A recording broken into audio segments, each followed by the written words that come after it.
Lee Jae-myung, the frontrunner in South Korea's upcoming presidential election, is gearing up to navigate a politically tumultuous landscape marked by recent instability and polarization. Following the controversial impeachment of former President Yoon Suk Yeol, which was confirmed in April after he declared martial law, Lee faces the dual challenge of restoring confidence in government while simultaneously addressing a beleaguered economy and heightened tensions with North Korea. In a candid interview, Lee reflected on his harrowing experience when an assailant attempted to stab him last year, a wound that, while serious, he downplayed in comparison to the assassination attempt on former U.S. President Donald Trump. But compared to President Donald Trump, who had to endure a bullet that went by his ear, I can say that it had less of an impact, he remarked, highlighting the stark contrasts in their encounters with political violence. Lee, who landed in the political spotlight after narrowly losing the 2022 election to Yoon by just 0.7%, has emerged as a prominent voice against the backdrop of political unrest. His decision to storm the National Assembly to vote against Yoon's martial law declaration garnered him widespread support, even as he himself faces criminal allegations tied to election law violations. He has outstanding skills in terms of negotiation and bargaining, Lee stated, emphasizing his commitment to both South Korean and American interests as he prepares for the June 3 election. Polls suggest a significant lead for Lee over his closest rival Kim Moon-soo, although concerns linger over the political paralysis that has plagued the nation. With South Korea's economy struggling to recover from a series of setbacks, including a 25% tariff on exports to the U.S. and an alarming drop in automotive sales, Lee's pledge to engage in reasonable and rational conversations with the Biden administration will be crucial. It is very important for us to engage in reasonable and rational conversations and come up with a solution that would benefit all, he stated, underscoring his priority to mend economic relations. Compounding the challenge of economic recovery is the escalating threat posed by North Korea, which has conducted multiple missile tests and has openly supported Russia's military endeavors in Ukraine. Observers note that North Korea's strategic alliances are increasingly troubling for South Korea and its allies.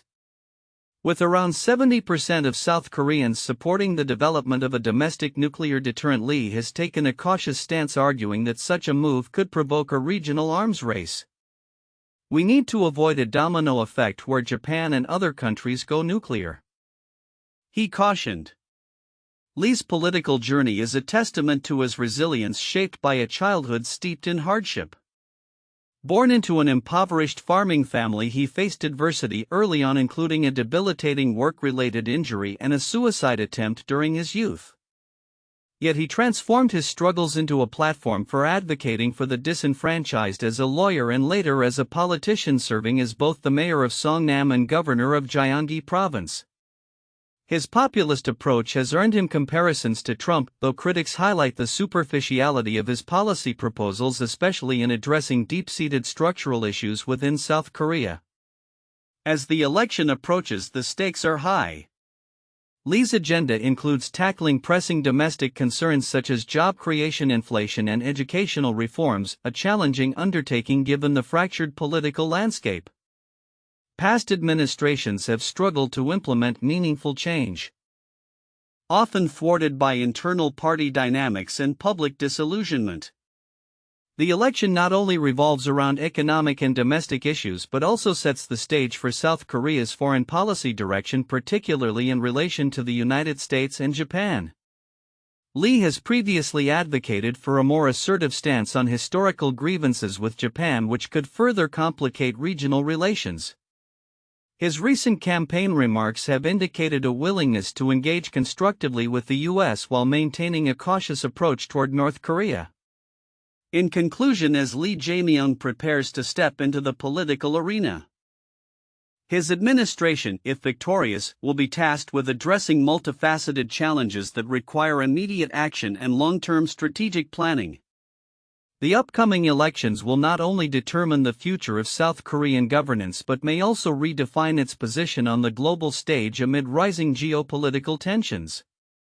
Lee's journey is emblematic of the resilience required to lead a nation navigating through a complex web of historical grievances, economic distress, and evolving international relations. In a significant political development, U.S. Senator Ron Johnson of Wisconsin has publicly declared his opposition to the budget bill championed by President Donald Trump, a move that has raised eyebrows within Republican circles. Johnson, whose rise in politics was fueled by the Tea Party movement, has reiterated his long-standing commitment to fiscal conservatism, emphasizing his belief that unchecked government spending threatens future generations.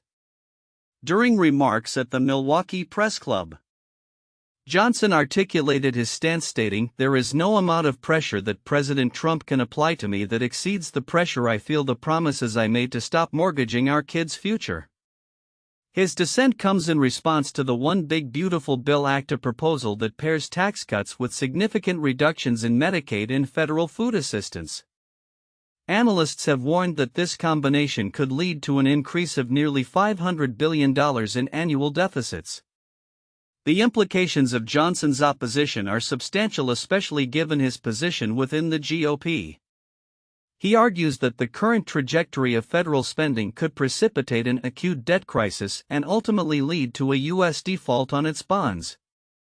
"We can't continue to mortgage our children's future," Johnson asserted, reinforcing his message that fiscal responsibility is not merely a political obligation but a moral one. He called for a return to pre-pandemic spending levels, which he argued would equate to a more reasonable fiscal approach. The proposed cuts in the House plan would have a direct impact on Wisconsin residents, with an analysis indicating that over 228,000 individuals in the state could lose health insurance coverage. Nationally, the effects could ripple out to approximately 8.6 million Americans. Johnson highlighted the potential loss of about $314 million in food assistance for Wisconsin, framing his opposition as a defense of his constituents' interests. Despite aligning with the Tea Party ethos, Johnson has expressed a desire for President Trump to succeed. However, he remains steadfast in his belief that the proposed spending cuts do not go far enough. He is joined in his critique by fellow Republican Senators Rand Paul and Josh Hawley, who share concerns about the budgetary measures. Johnson's vision for the budget includes maintaining elements that bolster border security and defense spending while advocating for a more thorough examination of federal expenditures. He proposed a line-by-line examination of spending inspired by the efficiency measures touted by Elon Musk's Department of Government Efficiency. This proposal aims to expose waste and improve accountability within government spending. Looking ahead, Johnson envisions a Congress that plays a more proactive role in managing federal expenditures, suggesting that spending should be pegged to population growth and inflation, excluding mandatory programs like Social Security and Medicare. He sees the current political climate as a unique opportunity to address long-standing concerns about fiscal policy. As the GOP navigates this contentious budget debate, Johnson's stance highlights a growing rift within the party, one that could shape its future direction. With fiscal conservatism at the forefront, the implications of this debate extend beyond immediate budgetary concerns, potentially influencing the GOP's approach to governance in the coming years. As discussions continue, the resolution of this budgetary conflict may set critical precedents for fiscal policy and party unity moving forward. As Alabama gears up for a significant political transition, the race to replace Senator Tommy Tuberville, who is running for governor, is shaping up to be a competitive affair. A number of Republican candidates have already emerged, each vying for the opportunity to secure the Senate seat in the upcoming primary on May 19, 2026. The first major contender to officially announce his candidacy is Alabama Attorney General Steve Marshall. In a video titled "Alabama Strong," Marshall highlighted his accomplishments and strong ties to the Trump administration, signaling his intention to build on his experience in state politics and law enforcement. Marshall, who is currently in his second term as Attorney General, has positioned himself as a staunch advocate for conservative values, actively participating in legal battles against Democratic initiatives. If that seat comes open, the Senate's been sort of an overlay interest for what I've had as Attorney General, Marshall said, emphasizing his readiness to pivot to a Senate campaign. Joining Marshall in the race are several notable figures, including former Congressman Mo Brooks, who has expressed consideration for the Senate seat depending on the candidate landscape. Brooks, a staunch supporter of former President Trump, has previously served 6 terms in the U.S. House and has been vocal about the need for candidates who can effectively address pressing economic issues. The keys to whether I will run or whether I have confidence other GOP candidates have a track record that persuades me they have a good understanding of how to properly handle a myriad of dangerous economic issues looming on America's horizon, Brooks stated. Other potential candidates include U.S. Representative Barry Moore, former Secretary of State John Merrill, and former congressional candidate Caroline Dobson. Each has indicated varying levels of interest in running, with Merrill emphasizing that he is weighing his options following Tuberville's announcement. We have received a great deal of encouragement to consider a race for the United States Senate, Merrill mentioned, reflecting the enthusiasm surrounding his potential candidacy. While the Republican field appears to be filling rapidly, the Democratic side is not without its own contenders. Businessman Kyle Sweetser has already announced his candidacy, positioning himself as a challenger in a state where Republican candidates typically dominate. Sweetser's entry adds a layer of complexity to the race, although the Republican nominee is expected to be the heavy favorite given Alabama's political landscape. The impact of these developments extends beyond individual candidates. They signify a shifting political climate in Alabama as new faces emerge and established politicians recalibrate their ambitions. The crowded field of Republican candidates reflects a desire among party members to align closely with the current administration's policies while addressing the concerns of their constituents. As Brooks aptly noted, the race will hinge on the candidates' abilities to articulate their understanding of national issues and their plans to tackle economic challenges. Looking ahead, the dynamics of this Senate race will undoubtedly evolve as more candidates declare their intentions and the primary date approaches. The outcome will not only shape Alabama's representation in the Senate but could also signal broader trends within the Republican Party as it navigates its post-Trump identity. With the primary less than a year away, the political landscape in Alabama is set to become increasingly competitive and contentious, making it a focal point for national political observers. In a surprising development, the U.S. House of Representatives is preparing to vote on a bill that could significantly streamline postal services for the small town of Scotland, Connecticut, which currently operates under 6 different zip codes.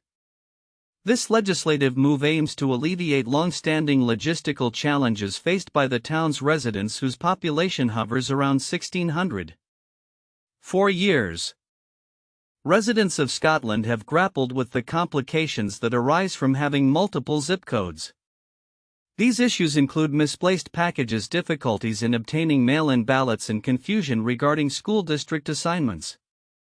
Melody Savino, a local resident and volunteer firefighter, highlighted the frustration stemming from this situation, explaining there's only one section of town that has delivery that can use the Scotland zip code of 06264. Anywhere else in town you may be assigned one of 5 other zip codes and then you get delivery out of that post office. This fragmented system has made timely deliveries, especially for essential services, a challenge. The U.S. Postal Service has acknowledged the predicament, with spokesperson Steve Doherty stating changing a zip not only requires reconfiguring sort plans on equipment across the nation, but it's a major inconvenience for the customers involved. Despite these challenges, the House Oversight and Government Reform Committee has approved the bill with an overwhelming vote of 42-1, which also includes provisions for 13 other communities across the country facing similar issues. U.S. Representative Joe Courtney, a co-sponsor of the bill, underscored the absurdity of Scotland's situation, noting despite having a population just under 1,600, Scotland has 6 zip codes. It's ridiculous, and for years it's caused serious issues for Scotland. Although a previous attempt to pass the bill fell short last year due to time constraints in the Senate, Courtney expressed optimism about its prospects this time, stating, "This time we've got an 18-month runway to get it done." Scotland's first selectman Dana Barrows expressed gratitude for the congressional efforts, affirming, "Town of Scotland is very happy with the effort that Congressman Courtney is putting into solving this problem for our residents. I am hopeful that this bill makes it across the finish line very soon." As the House prepares to vote next week, the implications of this bill extend beyond mere convenience. Streamlining the zip code system could enhance the efficiency of postal services in Scotland, improve residents' access to essential services, and potentially serve as a model for addressing similar issues in other small communities across the nation. The outcome of this vote may pave the way for future legislative initiatives aimed at modernizing postal operations in areas burdened by outdated systems. In a significant moment for the balance of power within the U.S. government, the Supreme Court has recently navigated the contentious waters of executive authority, particularly in relation to former President Donald Trump's administration. The court's rulings have raised questions about the future of independent agencies and the extent of presidential power, revealing deep divisions in its interpretation of constitutional precedents. On May 29, 2025, the Supreme Court granted the Trump administration's request to block the reinstatement of two Democratic commissioners, Gwen Wilcox and Kathy Harris, who had been dismissed from their positions on the National Labor Relations Board and the Merit Systems Protection Board, respectively. This decision came in the case of Trump versus Wilcox, where the court, in a 5-4 ruling, demonstrated its willingness to support the administration's efforts to curtail the protections historically afforded to independent agency officials. The dissenting justices criticized this action as a dangerous precedent that undermines established legal rights and the fundamental principle of checks and balances inherent in the U.S. Constitution. The implications of this ruling are profound, particularly when viewed in the context of the long-standing precedent established nearly 90 years ago in the landmark case of Humphrey's Executor versus United States. This precedent has traditionally safeguarded independent agency heads from arbitrary dismissal by the president. Justice Ruth Marcus noted that Humphrey's continued existence interferes with the conservative movement's project to reinforce the authority of the unitary executive, indicating how the ruling aligns with a broader conservative agenda to consolidate executive power. Justice Elena Kagan, in her dissent, articulated concerns about the court's expedited process, which she argued bypassed the necessary deliberative procedures. "Our emergency docket should not be used to overrule or revise existing law," she stated, emphasizing the importance of respecting established precedents. Kagan's dissent highlighted a critical tension within the court: the struggle between an aggressive interpretation of executive power and the need to uphold judicial integrity and historical legal frameworks. Simultaneously, the Supreme Court delivered another pivotal ruling on the same day, this time addressing environmental regulations under the National Environmental Policy Act (NEPA). In a unanimous decision, the court imposed tighter constraints on how environmental reviews are conducted for major federal projects such as pipelines and railways. Justice Brett Kavanaugh asserted that NEPA should serve as a procedural tool rather than a substantive barrier, aiming to inform agency decision-making rather than obstruct it. This ruling aligns with the Trump administration's ongoing efforts to streamline project permitting and bolster fossil fuel development, further entrenching the administration's legacy in federal regulatory practices. As the court continues to shape the landscape of executive power and regulatory authority, observers are left to ponder the long-term ramifications of these decisions. The recent rulings signal a potential shift towards an administration that may prioritize unilateral executive action over collaborative governance and bipartisan consensus. In the eyes of many, this moment reflects a critical juncture in which the judiciary must navigate the delicate balance between authority and accountability, a task that will undoubtedly influence the trajectory of American governance in the years to come. Looking ahead, the future of the Supreme Court's relationship with executive power remains uncertain. As legal scholars and policymakers analyze the implications of these decisions, it is clear that the court's actions will continue to provoke debate over the limits of presidential authority and the role of independent agencies in safeguarding democratic norms.